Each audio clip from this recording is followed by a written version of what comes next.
Hi everyone, this is my AEP 800 Module 5 Barriers to Web 2.0 presentation.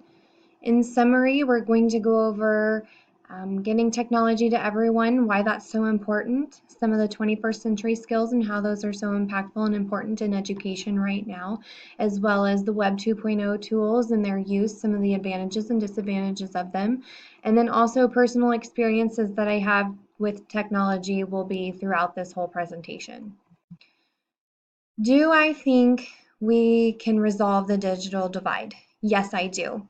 I do believe, though, that something needs to happen now if we want that divide to close in a decent amount of time. We need to update and then fully implement our policies, whether that be figuring out a one-to-one ratio. The bring your own device can sometimes help with that. But if that's the route that the district wants to take, then those policies need to be updated and implemented.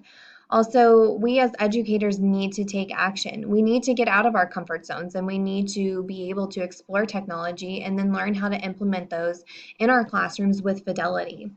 And then also take advantage of the opportunities that are out there for us as educators, and then bring those opportunities to our classroom so that those students have those opportunities as well. So, important skill sets for our students to have of 21st century skills are problem solving. They need to be able to see something and not be afraid to tackle it and try and figure out a solution for it. They also need to have leadership skills, but at the same time, they need to be able to work as a team because so much in our society today, everything takes a team or a group effort to figure out what the best solution is and then how to address that. They also need to be innovative, they need to be creative, and they need to be able to share those ideas. And they need to be able to utilize those tools that they've been given in order to show that creativity and show their innovation. If they don't have that, then it's going to be hard for them to succeed in the type of career-driven world that we have. My personal use of the global economy, I really had to sit and think about this, but it impacts me a lot. I'm on social media. I use it daily, unfortunately. Although on some of the sites like Facebook, I rarely post, but I use it more to keep up with some of our exchange students that my family hosted, which is very interesting because we don't use email. We would rather message each other on social media. The verbiage, so often I use in my classroom and also hear other teachers say, let's just Google it. We've turned the word Google into a verb. Online purchasing, online shopping, I do a lot of that, especially through Amazon. Search engines, no longer do we look up things in an encyclopedia when we have so many resources available to us at our fingertips. And also, I like to attend webinars. It saves a lot of time. They're typically free. There's no travel time. Don't have to pay for really anything. So why would I not take advantage of that great source? Technology training. I could really use training a lot in technology. I need training on how to integrate technology, first of all. And then I do need to go over what my district's policies are. I'm really not sure where their lines are on things that we can and cannot use in our classrooms. And if I knew what those lines are, then maybe I'd be more apt for wanting to push in some of those Web 2.0 tools.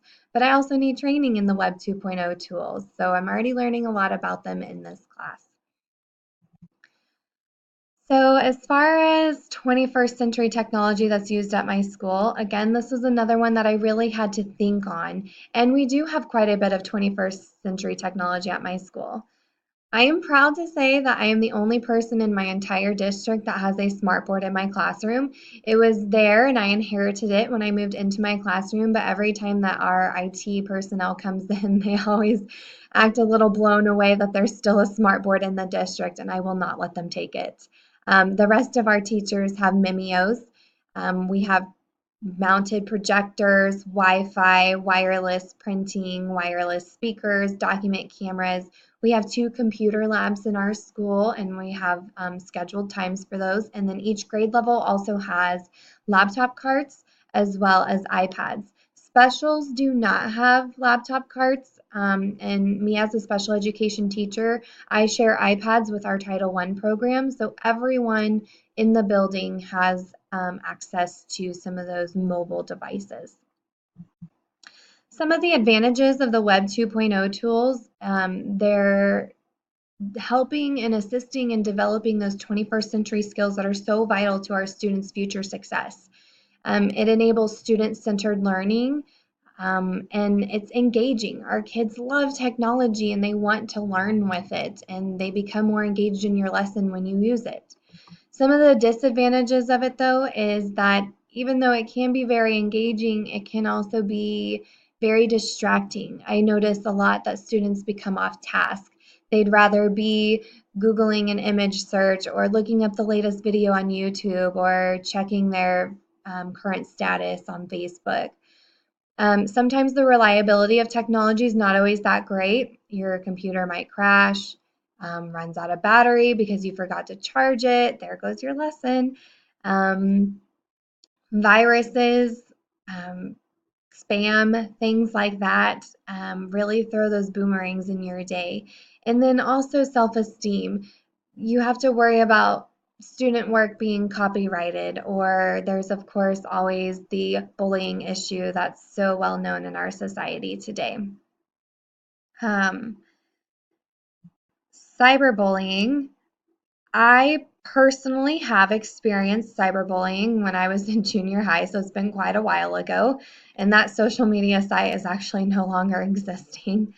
But as a teacher, I have not experienced the cyberbullying or the social media issues that come into play. And I think that's because I work primarily with grades kindergarten, first, and second grade. I know some of my partnering teachers who deal with some of the older grades have to deal with that on a daily basis. Those students bring in those issues into the classroom with them, and it distracts them from engaging in their academic work initially before they can resolve an issue. So that is my conclusion to my Web 2.0 presentation, and I'm excited to learn a lot. I feel like I'm already learning a lot with technology in this class, and I look forward to expanding on that.